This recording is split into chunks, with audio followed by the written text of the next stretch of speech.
subscribe now and press the bell icon. Never miss an update.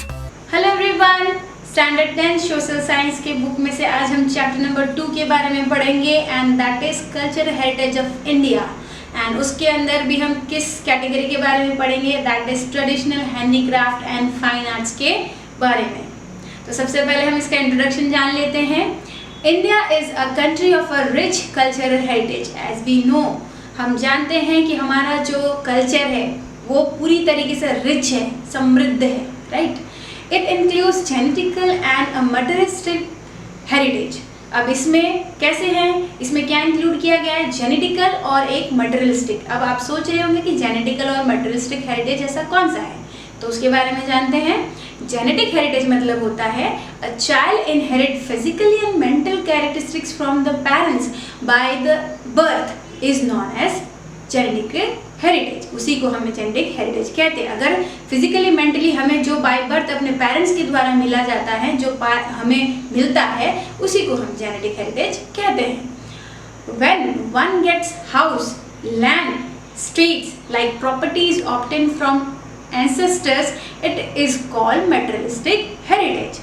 अगर हमें अपने ancestors से, मतलब जो कि पूर्वजों से, अगर हमें कोई भी लैंड मिलता है, घर मिलता है या फिर प्रॉपर्टीज मिलती है, जो भी चीज़ हमें मिलता है उसको हम मटेरियलिस्टिक हेरिटेज कहते हैं, राइट। अब जान लेते हैं व्हाट इज कल्चरल हेरिटेज। हमने इसके बारे में चैप्टर 1 में भी पढ़ा हुआ है, लेकिन फिर भी यहाँ पर हम एक बार फिर से पढ़ लेते हैं। वॉट एवर मैन ऑब्टेन्स और क्रिएट्स, इंसान हम कुछ भी चीज़ पाते हैं या फिर कुछ भी चीज़ क्रिएट करते हैं, बनाते हैं with his intellect and skill is generally called a cultural heritage.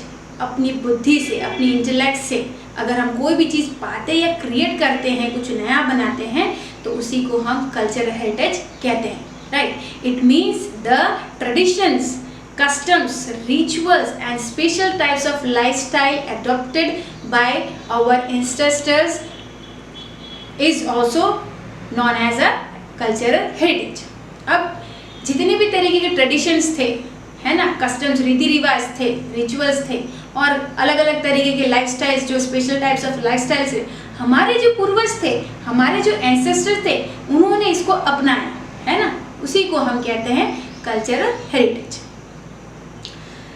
और इसके साथ साथ में क्या इंक्लूड किया गया है, क्या बताया गया है, in addition the other matters like education, farming, trade, rules and regulations for a daily life, festivals, entertainment, art and handicraft, beliefs and skills are also included in cultural heritage। अब ये जितने भी चीज़ मैंने बताई है, इनको भी हमने cultural heritage में इंक्लूड किया हुआ है, राइट। अभी हम जानते हैं कि हमारे इंडिया में किस किस तरीके के ट्रेडिशनल आर्ट एंड क्राफ्ट के बारे में क्या क्या बताया गया, उसके बारे में हम पढ़ते कि क्या है।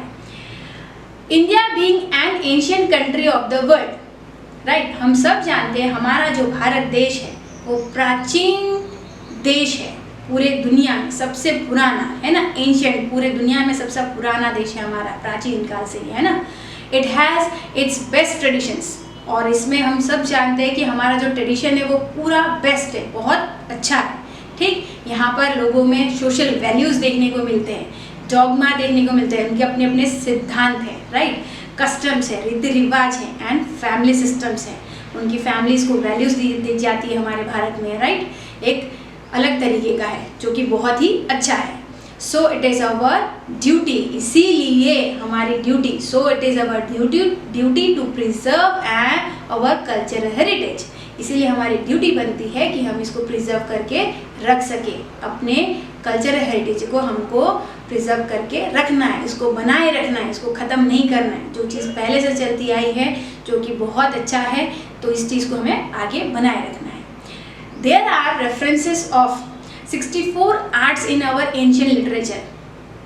हमारे एंशिएंट लिटरेचर में ऐसे 64 आर्ट्स के बारे में बताया गया है। आपके बुक्स में 64 आर्ट्स तो पूरे नहीं किए गए, जो जो बताए गए हैं उसके बारे में हम पढ़ेंगे, ठीक है। तो लेकिन एंशिएंट लिटरेचर में 64 आर्ट्स के बारे में बताया गया है, और वो कौन कौन से, they are handicraft, workmanships, skills, कसाब, ये भी एक तरीके की कला है ना, art, drawing, music, dramatic art, movies वगैरह जो होती है ना, फिल्में वगैरह, डांस, एक्स्ट्रा। ऐसी चीज़ें तब से होती आई है, अभी से नहीं, अभी कोई शुरू नहीं हुआ, ये प्राचीन काल से ही ये सब चीज़ें होती आई है, right. Our ancient currencies were also valuable, our ancient currencies were also valuable. हमें पता है कि हमारे जो प्राचीन टाइम के जो करेंसीज है वो भी बहुत ज़्यादा वैल्यूबल है। Prosperity of India was main attraction of visitors to attack India, right. अब हमारी भारत जो देश है वो प्रॉस्पेरिटी मतलब हर तरीके से समृद्ध होने की वजह से वो मेन अट्रैक्शन का कारण बन जाता है ना। यहाँ पे हर चीज़ देखने को मिलता है, हर चीज़ पाया जाता है, इसकी वजह से वो क्या बन जाता है, विजिटर्स अटैक करते हैं हमारे यहाँ पर, लोग ज़्यादा से ज़्यादातर लोग आते हैं, है ना। Today the education of yoga has been considered as a part of cultural heritage which has been accepted by the world, whole world. हमारे यहाँ पर जो योगा एजुकेशन, योगा जो है ये एक कल्चरल हेरिटेज का पार्ट माना जाता है, जिसको पूरी दुनिया ने भी एक्सेप्ट किया है, इसको माना है। Consequently, 21st June is celebrated as the World Yoga Day in the whole world. हम सब जानते हैं, आप सब जानते हैं कि 21 जून को हम क्या सेलिब्रेट करते हैं, वर्ल्ड योगा डे मनाते हैं, और ये सिर्फ भारत में नहीं पूरी दुनिया में इसको सेलिब्रेट करते हैं। In this chapter we will learn about varied art and craft of India. हम इस चैप्टर में अलग अलग तरीके के आर्ट के बारे में, क्राफ्ट्स के बारे में पढ़ेंगे, यहाँ पर सीखेंगे, राइट। अब आर्ट ऑफ इंडियन आर्टिशंस, अब यहाँ के आर्टिशंस के बारे में, उनके आर्ट के बारे में पढ़ेंगे, जितने भी आर्टिशंस हैं उनके आर्ट के बारे में क्या क्या है उसके बारे में। The beauty of Indian culture heritage is line in traditional art of its artisans. सुंदर सुंदर अच्छी अच्छी चीज़ें हमें किस में देखने को मिलते हैं, हमारे आर्टिशंस के जो वर्क है, जो उनका काम है, वो cultural heritage is line traditional art, वो जो है वो हमको देखने को मिलता है अलग अलग चीज़ों में, right. They have skilfully developed varied life style of people through their remarkable art and handicraft industries. जो आर्ट और हैंडीक्राफ्ट इंडस्ट्री है उसकी वजह से हमें क्या हो रहा है, हम स्किलफुली डेवलप्ड होते जा रहे हैं अलग अलग लाइफस्टाइल की तरफ, है ना। वेरिड लाइफस्टाइल की तरफ में लोग अलग अलग उसको ट्राई करते जा रहे हैं, बनाते जा रहे हैं और उसमें डेवलप होते जा रहे हैं उस चीज़ में, उस क्षेत्र में।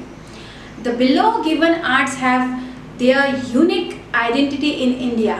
अब आपके बुक में जो पूरी पॉइंट्स दी गई है उसमें बताया गया है कि अलग अलग तरीके के किस तरीके से unique identity of in India, अलग अलग तरीके के आर्ट्स आपको देखने को मिलते हैं।